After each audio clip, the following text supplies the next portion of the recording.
நம் தேவனாகிய இயேசு கிறிஸ்துவினால் உங்களுக்கு கிருபையும் சமாதானமும் சந்தோஷமும் உண்டாவதாக.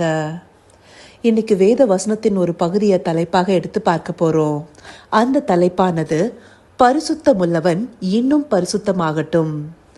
இந்த வார்த்தைகள் வெளிப்படுத்தின விசேஷம் 22வது அதிகாரம் 11வது வசனத்துடைய நிறைவு பகுதியில் கொடுக்கப்பட்டிருக்கு. அப்படியாக ஆவியானவர் பரிசுத்தமுள்ளவன் இன்னும் பரிசுத்தமாகட்டும்னு சொல்லி நமக்கு அறிவுறுத்துறாரு. இதை நாம புரிந்து கொண்டு செயல்படுறோமா?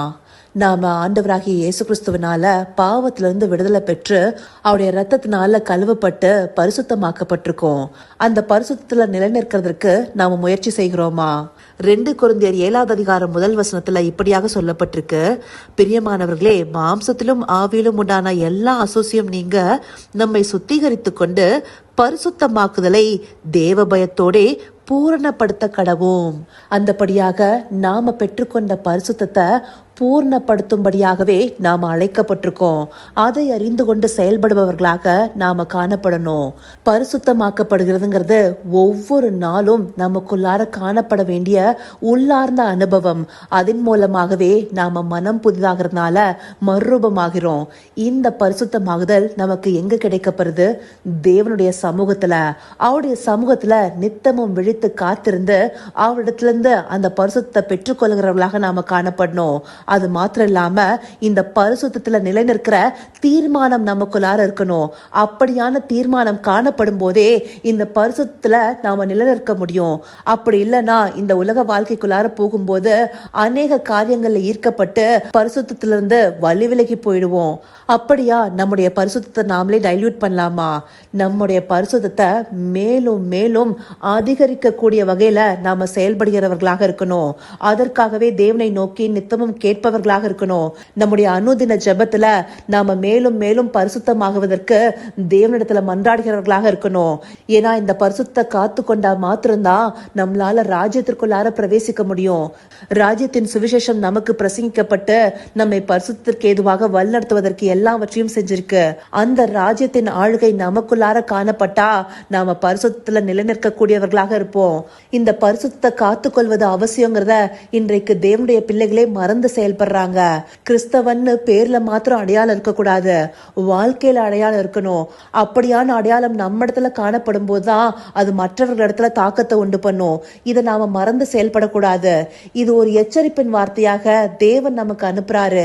ஏன்னா இன்றைக்கு தேவ பிள்ளைகள் தாமே இந்த பரிசுத்தத்துல நிலைநிற்கணுங்கிற உறுதிப்பாட்டில இருந்து விலகி காணப்படுறாங்க. இந்த உலகத்தின் காரியங்கள்ல தங்களை கரைப்படுத்திக் கொள்றாங்க. இப்படியாக கரைத்திரையோடு காணப்படுவதா தேவனை பிரியப்படுத்தும். நாம கரைத்திரையற்ற பரிசுத்தமும் பிழையற்றதுமான சபையாக இருக்கணுங்கிறத நேற்றைய வேத பகுதியில கூட பார்த்தோம். அந்தபடியான பரிசுத்த மனவாட்டி சபையாக நாம காணப்படும் போதுதான் தேவனுடைய வருகையில சேர்த்து கொள்ளப்பட முடியும். இதுல நாம தெளிவா இருந்து பரிசுத்தத்துல நிலைநிற்கணுங்கிற தீர்மானத்தை நாம எடுக்கும் போது தேவ ஆவியானவர் தாமே நமக்கு துணை செய்து அந்த பரிசுத்திற்கு ஏதுவா நம்மை நடத்துவாரு. நமக்கு கொடுக்கப்பட்ட வசனங்கள் ஆவியும் ஜீவனுமா இருந்து நம்மை ஒவ்வொரு நாளும் சுத்திகரித்து கொண்டிருக்கும். அந்தபடியாக தேவனுக்கு நம்மை ஒப்பு கொடுத்து பரிசுத்த ஆவியானவர் துணை கொண்டு சத்திய வார்த்தைகளின்படி நடந்து கொண்டோமே ஆனால் நம்முடைய பரிசுத்த நம்மால காத்துக்கொள்ள முடியும். இன்னும் இன்னும் பரிசுத்தமாகவும் முடியும். அப்படியாக பரிசுத்தமுள்ளவன் இன்னும் பரிசுத்தமாவதற்காகவே தேவன் இந்த வார்த்தைகளை அனுப்பியிருக்கிறாரு. இதை உணர்வுள்ள இருதயத்தோடு பார்த்து நம்முடைய பரிசுத்தத்துல நிலை நின்று மென்மேலும் பரிசுத்தமாக்கப்பட அவரை நோக்கி பார்ப்போமா? கர்த்தாவே, தேவாதி தேவனே, உமக்கே இந்த வேலையில் நன்றி செலுத்துகிறோம் ராஜா. அப்பா, பரிசுத்தமுள்ளவன் இன்னும் பரிசுத்தமாகட்டும்னு ஆவியானவர் சபைகளுக்கு சொல்லிய வார்த்தைகளை மறுபடியுமாய் தேவரீர் எங்களுக்கு இன்றைக்கு நினைப்பூட்டிருக்கீங்க தகப்பனே. இந்த வார்த்தையின் மகத்துவத்தை நாங்க அறிந்து கொண்டு எங்க பரிசுத்தை காத்து கொள்ள தேவரீர் எங்களுக்கு தயவு பாராட்டுங்கப்பா. ஆம் ராஜா, ஒவ்வொரு நாளும் இந்த பரிசுத்துல நிலைநிற்கணுங்கிற தீர்மானம் எங்களுக்குள்ளார காணப்படணும் ராஜா. அப்படியாக இந்த உலக இச்சைகளுக்கு விலகி இருந்த கரைத்திரையற்ற பரிசுத்தமும் பிழையற்றதுமான மனவாட்டி சபையாக உம்மிடத்தில் சேர்த்து கொள்ளப்பட தேவரீர் எங்களை நடத்தியருளுங்க. அப்படியே நீங்க நடத்த போகிற தயவிற்காய் நன்றி செலுத்துகிறோம். சகலவித துதி மகிமை கனம் யாவும் ஒருவருக்கே செலுத்துகிறோம். இயேசு கிறிஸ்துவின் மூலமாய் வேண்டிக் கொள்கிறேன் பிதாவே.